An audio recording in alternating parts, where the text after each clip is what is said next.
Butter ചിക്കൻ്റെ റെസിപ്പിയാണ് നോക്കുന്നത്. ഓൾറെഡി മാരിനേറ്റ് ചെയ്ത് വെച്ചിട്ടുണ്ട് ചിക്കൻ. പിന്നെ ഇത്രയും ഇൻഗ്രീഡിയൻസ് ആണ് വേണ്ടുന്നത്. ആദ്യം പാൻ എടുത്തിട്ട് അതിൽ ബട്ടർ ഇട്ടിട്ട് നമ്മുടെ ഈ മാരിനേറ്റ് ചെയ്ത് വെച്ച ചിക്കൻ ഓരോന്നോരോന്നായിട്ട് അതിൽ ഇട്ട് കൊടുക്കുക.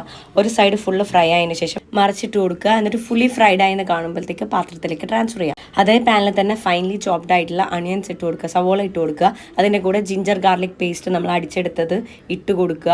ആവശ്യത്തിന് ഉപ്പ് ഇടുക. നല്ലോണം കളർ ചേഞ്ച് ആവുന്ന വരെ വെയിറ്റ് ചെയ്യുക. ഇതിനിടയ്ക്ക് നമ്മൾ ടൊമാറ്റോ പ്യൂറി ഉണ്ടാക്കാൻ ആവശ്യത്തിന് ടൊമാറ്റോ എടുത്ത് ജാറിലിട്ടടിച്ച് ഈ പേസ്റ്റ് രൂപത്തിലാക്കി ആ സെയിം ചെറിയ ജാറിൽ നമ്മൾ അണ്ടിപ്പരിപ്പിട്ട് അതും പേസ്റ്റ് രൂപത്തിലാക്കിയിട്ട് അതിലേക്ക് പാനിലുള്ള എല്ലാ ഐറ്റം സവോളയും ടൊമാറ്റോ പ്യൂറിയും ഒക്കെ നമ്മൾ ട്രാൻസ്ഫർ ചെയ്ത് കൊടുത്തിട്ട് അടിച്ചെടുക്കുമ്പോൾ അത് ഇങ്ങനെ ഇരിക്കും. ഈ സമയത്ത് സ്റ്റൗവിൽ പുതിയൊരു പാത്രം വെച്ചിട്ട് അതിൽ കുറച്ചൊന്ന് എണ്ണ ഇട്ട് കൊടുക്കുക. അതിൽ നമ്മൾ ഈ മുളക് പൊടി ഇട്ട് അതിനകത്തേക്ക് ഈ ഫുൾ പേസ്റ്റ് നമ്മൾ ഈ ചെറിയ ജാറിൽ അടിച്ച് വെച്ചിരിക്കുന്നത് ഈ ഫുൾ പേസ്റ്റ് ഇട്ടിട്ട് ഒരു കളറിന് വേണ്ടിയിട്ടാണ് കേട്ടോ മുളക് ഇടുന്നത്.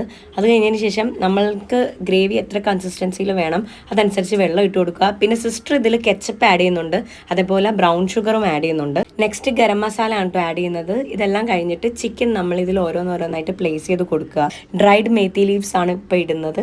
അത് കഴിഞ്ഞതിന് ശേഷം ഫ്രഷ് ക്രീം ഒരിത്തിരി നമ്മൾ ആഡ് ചെയ്ത് കൊടുക്കുന്നുണ്ട്. അതും കഴിഞ്ഞതിന് ശേഷം നമ്മൾ നല്ലോണം വേവാനായിട്ട് അടച്ച് കൊടുക്കുന്നുണ്ട്. ഒരു 5 to 10 minutes വെച്ചതിന് ശേഷം നമ്മളുടെ മീഡിയം ഫ്ലെയിമിൽ കേട്ടോ നമ്മുടെ ബട്ടർ ചിക്കൻ റെഡിയാണ്. So that's